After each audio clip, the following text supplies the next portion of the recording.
नमस्कार, देश की बात में आपका बहुत बहुत स्वागत है। योगी आदित्यनाथ जब उत्तर प्रदेश के मुख्यमंत्री बने तो सबकी दृष्टि में एक राय बन रही थी कि भाई योगी जी के पास प्रशासनिक अनुभव नहीं है। वो सांसद रहे हैं लेकिन राजकाज का अनुभव नहीं। ठीक बात भी थी, लेकिन योगी आदित्यनाथ ने उत्तर प्रदेश की कमान संभाली और उसके बाद से जितनी भी राजनीतिक चुनौतियां या जितने भी राजनीतिक इम्तिहान उनके सामने आए, उन सब में उन्होंने सर्वोत्तम प्रदर्शन किया भाजपा के भीतर अपने समकक्षों की तुलना में। विपक्ष को तो छोड़ दीजिए आप। देखिए 17 में वो मुख्यमंत्री हुए और 19 में उत्तर प्रदेश में सबसे विकट गठबंधन हो गया समाजवादी पार्टी और बहुजन समाज पार्टी का, मायावती जी और अखिलेश यादव जी का। कहा गया भाजपा गई, निपट गई, बह गई। किसी ने कहा भाजपा का पिंडदान हो गया, किसी ने कहा भाजपा का जल प्रवाह हो गया। उत्तर प्रदेश की जमीन पर राष्ट्रीय फलक पर मोदी जी थे, तो उत्तर प्रदेश की जमीन पर चुनाव का संचालन और चुनाव का प्रबंधन योगी आदित्यनाथ कर रहे थे। नतीजा आपके सामने। उसके बाद जब दोबारा विधानसभा का चुनाव आया 22 में, तो कहा गया कि भाई उत्तर प्रदेश की रवायत नहीं है ये कि कोई सरकार लगातार 2 बार आ जाए। पिछले 3-4 दशकों से ऐसा नहीं हुआ, तो योगी भी नहीं कर पाएंगे। योगी इम्तिहान में उतरे पार्टी को लेकर और लगभग 4 दशकों का वो जो एक निषेध था उसको ध्वस्त कर दिया। पार्टी को दोबारा सरकार में ले आए। अब निकाय के चुनाव थे और इसी के बीच में एक जिला पंचायत का प्रसंग भी है। जिला पंचायत के चुनाव भी आए। मैं एमएलसी के चुनाव की बहुत चर्चा नहीं करूंगा क्योंकि उसमें बहुत ज्यादा राजनीतिक कौशल और प्रबंधन की जरूरत शायद नहीं होती, लेकिन जिला पंचायत का था। और आज ये विषय हम क्यों लेकर आए? क्योंकि आज स्थानीय निकाय के परिणाम आए। पिछली बार स्थानीय निकाय के चुनाव में भारतीय जनता पार्टी ने 16 में से 14 स्थान जीते थे नगर निगमों में, और इस बार योगी आदित्यनाथ ने उस रिकॉर्ड को तोड़ दिया। सबकी सब 17 में 17। छोटी उपलब्धि नहीं। समाजवादी पार्टी, बहुजन समाज पार्टी, कांग्रेस, इनका खाता ही नहीं खुला निकाय के चुनाव में, नगर निगम के संदर्भ में। और नगर पालिका और नगर पंचायत में जाइए तो वहां भी सपा, बसपा, कांग्रेस सब जोड़ के जितनी, उससे ज्यादा भाजपा। ये कौशल। जब कहा जाता था कि योगी आदित्यनाथ ने 50 जनसभाएं की इस स्थानीय निकाय के चुनाव में, तो भाजपा के विरोधी दल के नेता लोग हंसते थे, कहते थे बताइए इतनी मेहनत करने की जरूरत पड़ रही है, इसका मतलब सरकार ने कुछ काम नहीं किया, काम किया होता तो जाने की जरूरत ही नहीं पड़ती। पता नहीं हिंदुस्तान में ये धारणा क्यों है कि अगर आप काम करते हैं तो फिर जनता के बीच में जाने की जरूरत नहीं, फिर आप अहंकार में बंधे हुए अपने राजमहल में बैठिए और जीत जाएंगे। ऐसा नहीं होता। काम किया है तो भी जनता के बीच जाइए बताने, उससे आशीर्वाद मांगने। मायावती जी घर से ही नहीं निकली। हालांकि जब से प्रचार शुरू हुआ था इसका, तब इतनी गर्मी भी नहीं थी, मौसम भी अच्छा था, लेकिन वो नहीं निकली। अखिलेश जी 9 जगहों पर गए। कांग्रेस में कोई बड़ा नेता आया ही नहीं। आज जब परिणाम आए तो ये बात स्थापित हो गई कि योगी का चेहरा, योगी का काम और योगी का परिश्रम, तीनों को उत्तर प्रदेश की जनता ने आशीर्वाद दिया भरपूर। समाजवादी पार्टी को चिंतन करने की जरूरत होगी, अब बीएसपी को चिंतन करने की जरूरत होगी। अब एमवाई का जो एक समीकरण था समाजवादी पार्टी का, जो विधानसभा के चुनाव में उनके लिए सर्वाधिक लाभप्रद समीकरण रहा, और कई ऐसे आंकड़े हैं जो ये बताते हैं कि विधानसभा के चुनाव में समाजवादी पार्टी को 80% से ज़्यादा मुस्लिम वोट मिला।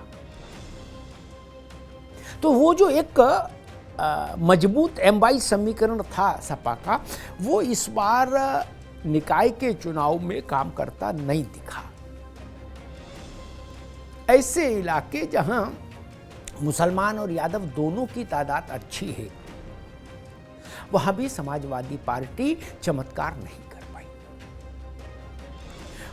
बीएसपी का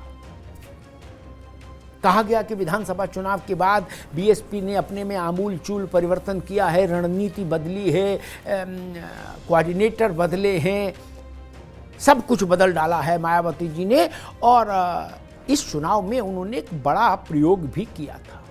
17 नगर निगमों में उन्होंने 11 स्थानों पर मुस्लिम उम्मीदवार उतारा था। लेकिन ये रणनीति भी बसपा को विजय नहीं दिला पाई किसी एक भी नगर निगम में। अब इस रणनीति की भी समीक्षा होगी। ये तो हो सकता है कि जब सारे आंकड़े आएंगे, किसको कहां कितना वोट मिला, तो इस बात की समीक्षा हो सकती है कि क्या बीएसपी ने निकाय नगर निगमों के चुनाव में 17 जो इस जगह पर जो चुनाव हुआ नगर निगमों में, क्या उसमें बीएसपी ने समाजवादी पार्टी के लिए मुश्किलें पैदा की? ये होगा। लेकिन बीएसपी को खुद में कोई लाभ नहीं हुआ, उसका भी खाता नहीं खोला अगर सपा का नहीं खोला। मतलब नगर निगम के संदर्भ में अखिलेश यादव और मायावती जी दोनों की मायूसी बराबर होनी चाहिए।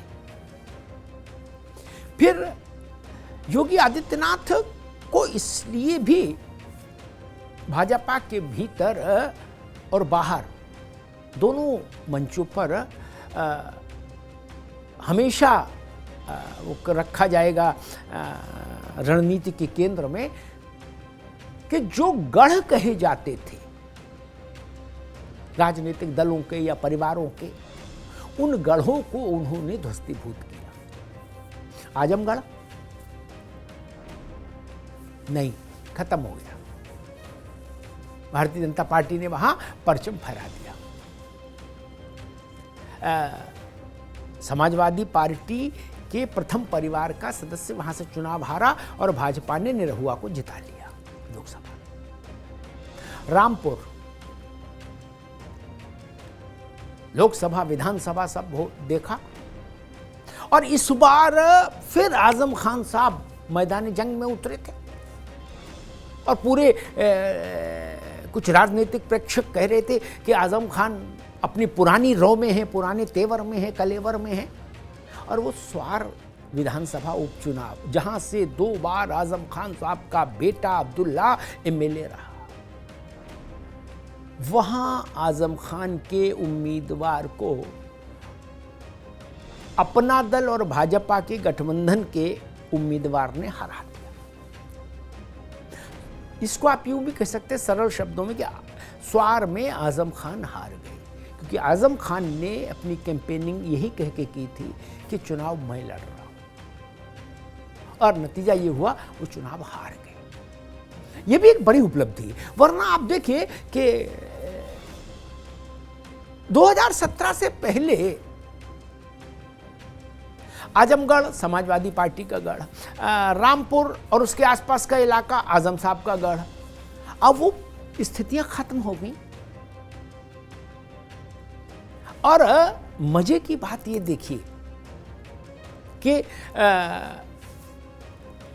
आजम साहब ये तर्क तो दे सकते हैं कि भाई ठीक है, हमको राजनीतिक प्रतिशोध के चलते मुकदमों में फंसाया गया, लेकिन जनता के भीतर उनकी लोकप्रियता लगभग सिमट चुकी है।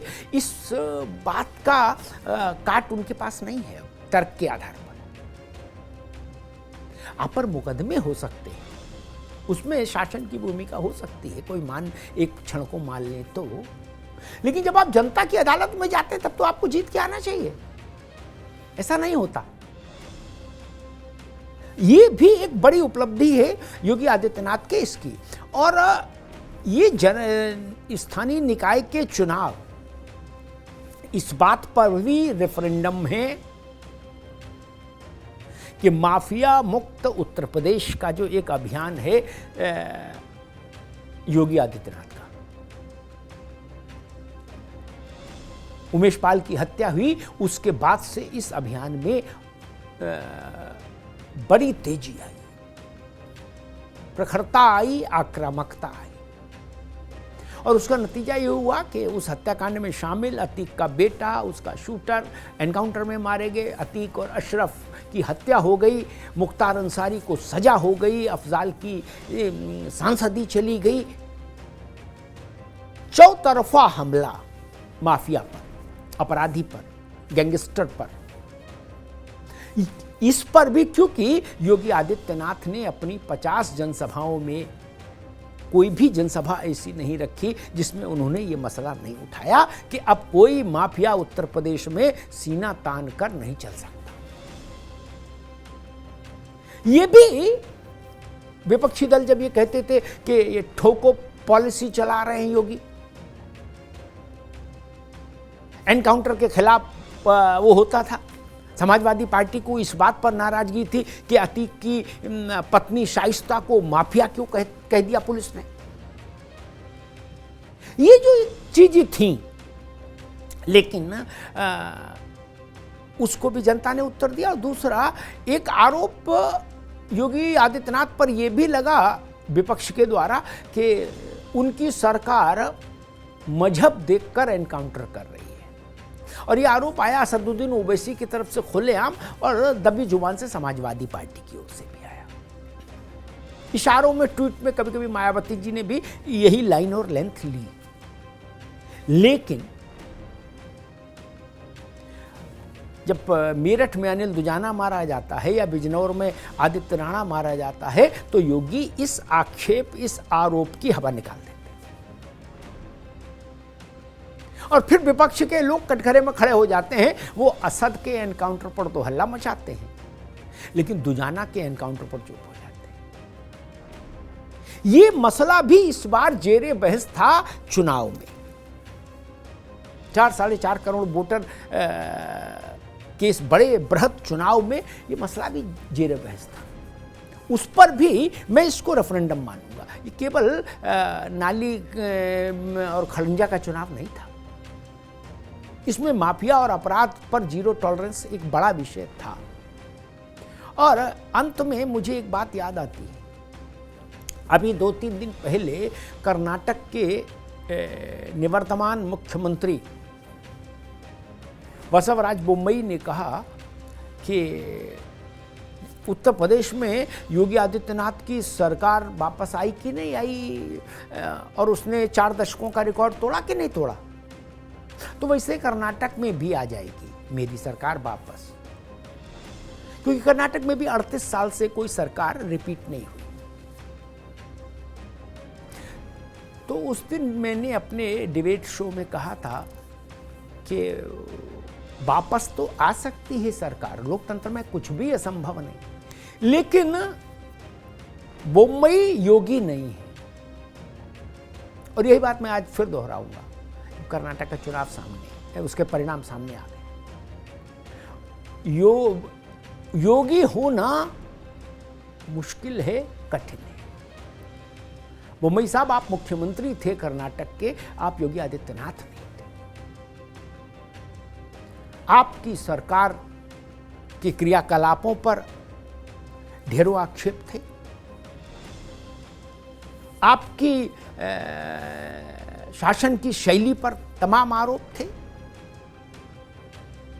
और भ्रष्टाचार से लेकर तमाम किस्म की किंवदंतियां थी पूरे कर्नाटक में आपकी सरकार को लेकर।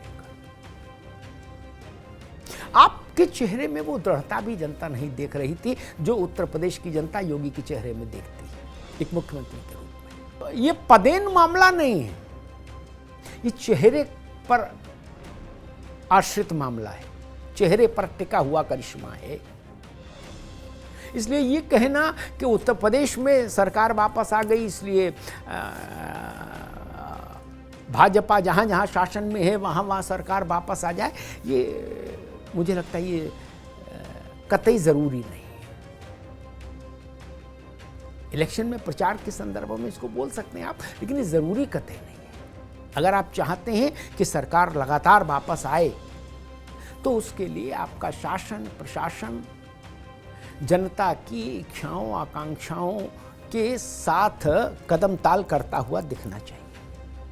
योगी की सबसे बड़ी पूंजी है और जनता ये पसंद करती है कि शासन का इकबाल बुलंद हो, अपराधियों का दुष्टों का दलन हो और सामान्य व्यक्ति को कोई इसलिए प्रताड़ित ना कर पाए कि प्रताड़ित करने वाला दबंग है, पहलवान है, माफिया है, गुंडा है। ये जो एक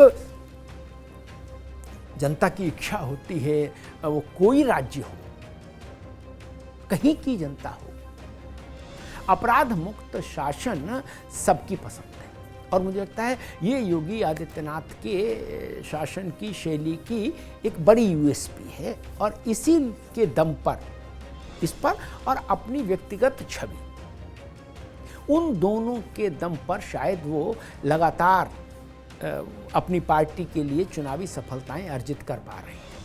क्योंकि बहुत कठिन होता है ऐसा 38 साल का रिकॉर्ड आपने तोड़ा विधानसभा में भी, ठीक है, लेकिन उत्तर प्रदेश के सारे नगर निगमों में भाजपा का कब्जा हो जाए, बाकी कोई पार्टी एक भी नगर निगम नहीं जीते, ये एक बड़ा सेहरा है जो भाजपा के माथे पर बांधा है योगी आदित्यनाथ। मुझे लगता है कि भाजपा के भीतर योगी आदित्यनाथ का कद अपने समकक्षों से बहुत अलग और बहुत आगे है। धन्यवाद।